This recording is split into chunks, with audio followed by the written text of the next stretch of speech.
This is a story about a world obsessed with stuff. It's a story about a system in crisis.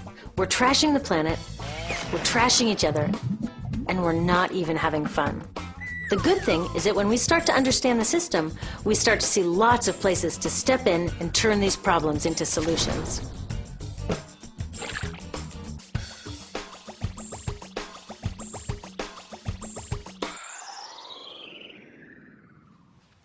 One of the problems with trying to use less stuff is that sometimes we feel like we really need it.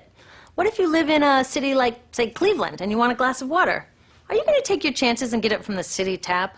Or should you reach for a bottle of water that comes from the pristine rainforest of Fiji?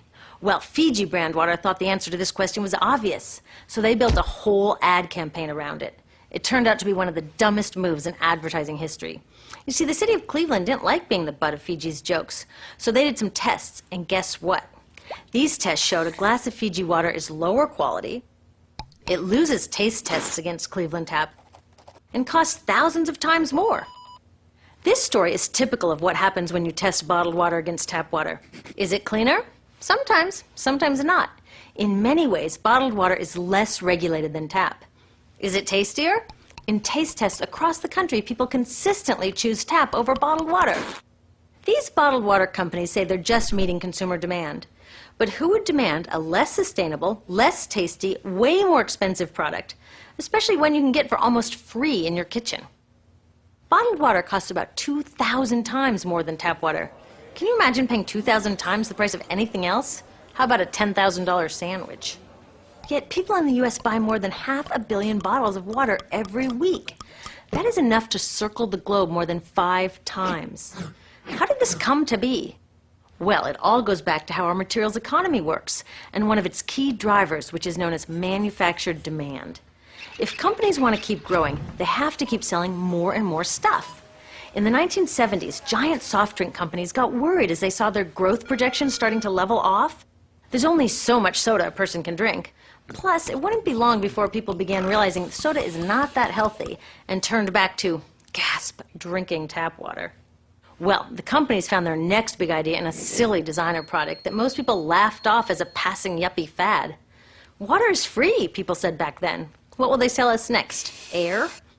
So how do you get people to buy this fringe product? Simple. You manufacture demand. How do you do that? Well, imagine you're in charge of a bottled water company. Since people aren't lining up to trade their hard-earned money for your unnecessary product, you make them feel scared and insecure if they don't have it. And that's exactly what the bottled water industry did. One of their first marketing tactics was to scare people about tap water with ads like Fiji's Cleveland campaign. When we're done, one top water executive said, tap water will be relegated to showers and washing dishes. Next, you hide the reality of your product behind images of pure fantasy. Have you ever noticed how bottled water tries to seduce us with pictures of mountain streams and pristine nature? But guess where 1/3 of all bottled water in the US actually comes from? The tap. Pepsi's Aquafina and Coke's Dasani are 2 of the many brands that are really filtered tap water. But the pristine nature lie goes much deeper.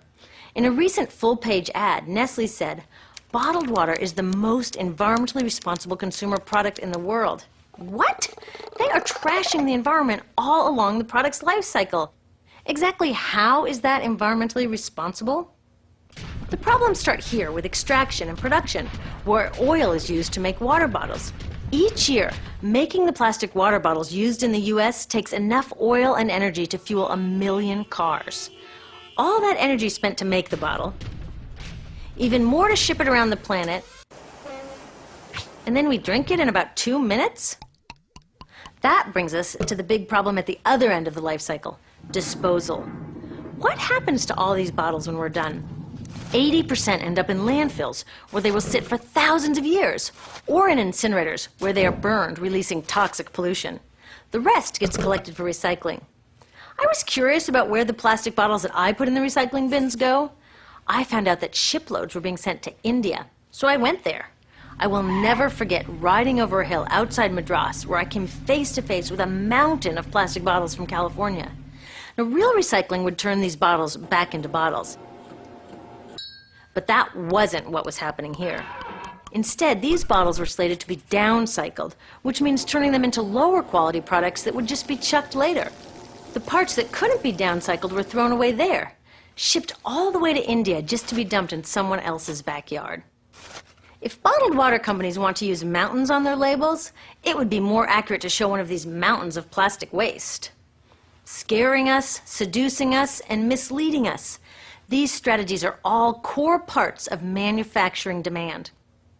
Once they've manufactured all this demand, creating a new multi-billion-dollar market, they defend it by beating out the competition. But in this case, the competition is our basic human right to clean, safe drinking water. Pepsi's vice chairman publicly said, "The biggest enemy is tap water." They want us to think it's dirty and bottled water is the best alternative. In many places, public water is polluted, thanks to polluting industries like the plastic bottle industry.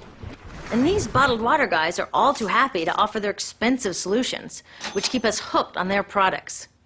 It is time we took back the tap. That starts with making a personal commitment to not buy or drink bottled water unless the water in your community is truly unhealthy. Yes, it takes a bit of foresight to grab a reusable bottle on the way out, but I think we can handle it. Then take the next step. Join a campaign that's working for real solutions, like demanding investment in clean tap water for all. In the U.S., tap water is underfunded by $24 billion, partly because people believe drinking water only comes from a bottle. Around the world, 1 billion people don't have access to clean water right now. Yet cities all over are spending millions of dollars to deal with all the plastic bottles we throw out. What if that money was spent improving our water systems, or better yet, preventing pollution to begin with? There are many more things we can do to solve this problem. Lobby your city officials to bring back drinking fountains. Work to ban the purchase of bottled water by your school, your organization, or entire city. This is a huge opportunity for millions of people to wake up and protect our wallets, our health, and the planet. The good news is it's already started. Bottled water sales have begun to drop while business is booming for safe, refillable water bottles. Yay! Restaurants are proudly serving tap, and people are choosing to pocket the hundreds or thousands of dollars they would otherwise be wasting on bottled water. Carrying bottled water is on its way to being as cool as smoking while pregnant. We know better now. The bottled water industry is getting worried because the jig is up. We are not buying into their manufactured demand anymore. We will choose our own demands, thank you very much, and we're demanding clean, safe water for all.